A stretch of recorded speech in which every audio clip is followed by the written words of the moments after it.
ladies and gentlemen. Lovely to see you all here. You're looking amazing. Oh, have we all recovered from Grand Prix excitement? Yeah, good. That's telling. It's the race that stops a nation and then makes them all wonder simultaneously, when is this crap going to be over? Webber didn't win again. Are we surprised? No. I think that's why they let him drive across the Baltic Bridge by himself, because that was the only way he was going to win anything in Melbourne. People criticise the Grand Prix, you know, because they say it's too noisy. But I think it's important for us to remember that, sure, while it is noisy, it also happens to be expensive and boring, so it's not all bad. But Robert Doyle, you would have seen this, our Lord Mayor, he's a fan of the race. You know, he very famously backflipped on the issue. He originally said it shouldn't be in Melbourne, and then they threw in a couple of grid girls for a few free tickets, and now he's an avid supporter. I think Robert Doyle is supporting the Grand Prix because he knows how it feels to have the whole state wanting to get rid of him. I chose to do something different over the weekend.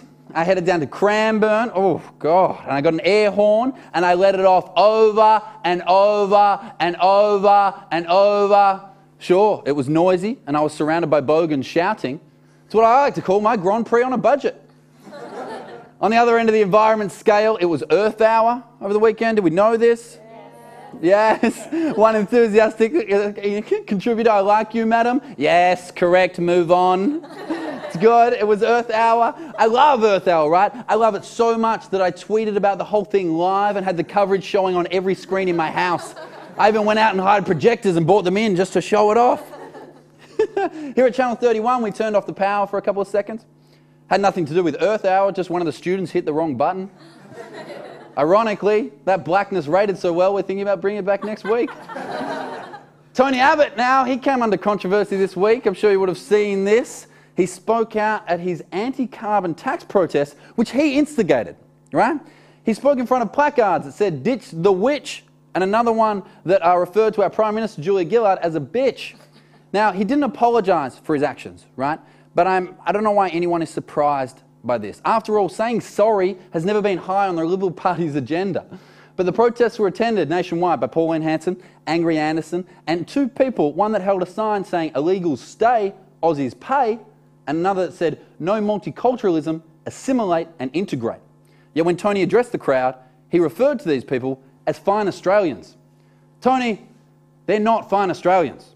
In order, they are a racist embarrassment to our country and our political system, an ageing never-was rocker, and two people who accidentally rocked up at a carbon tax rally thinking it was a KKK meeting. Tony Abbott doesn't want a carbon tax because he doesn't believe in climate change. Tony Abbott believes in God, but not in climate change. If that's the case, then why hasn't he at least asked God to stop screwing up the freaking planet so much? Maybe instead of a scientific report, maybe if we laid the evidence out in front of Tony in the form of two books, one entitled The Old Climate, the other entitled The New Climate, and told him they were written many years ago by a mythical being, he'd be a little more receptive. In other news this week, of course, the footy season kicked off. Footy fans? One, good. We can build from there. If you don't know anything about footy, it's that time of year where you arm yourself with a few questions to help you get through any kind of conversations, right? Will Collingwood win another flag? Is quite good. Which team do you think is cuter? Not so good. And Ackermanis is still a wanker, right? Is a surefire winner. Ladies and gentlemen, next up, some footage was released this week of Australian soldiers in Afghanistan bombing a local unarmed man whilst laughing and using racial slurs. When asked about the origin of the footage, a senior army official claimed a 17-year-old schoolgirl was responsible for the leaks. That same schoolgirl also claimed that if nothing else was done, she was going to release nude photos of the soldiers in more compromising positions. Here at Studio A, because of the amazing pulling power we have, we were lucky enough to get a hold of one of these photos in question. Have a look at this.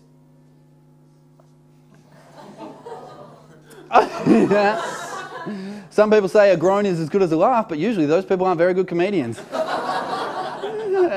In relation to that case, of course, we're talking about Ricky Nixon has been stripped of his accreditation as an AFL player-manager for 2 years after his inappropriate dealings with the previously mentioned schoolgirl. When she heard the verdict, the girl immediately tweeted, "Satisfied? Told you so. Hashtag you lose Ricky." Ricky immediately tweeted back, "Yeah, but you had to see me naked. Hashtag, I think you lost too. Hashtag, there are no real winners in this situation. Ladies and gentlemen, we have an absolute banging show for you tonight. We have the ABC's Jess Harris and Josh Schmidt. Catherine Devaney is on the show. We also have comedian Geraldine Quinn stopping by and music from two of Melbourne's favourite soul bands. And of course, you guys, our lovely Studio A audience.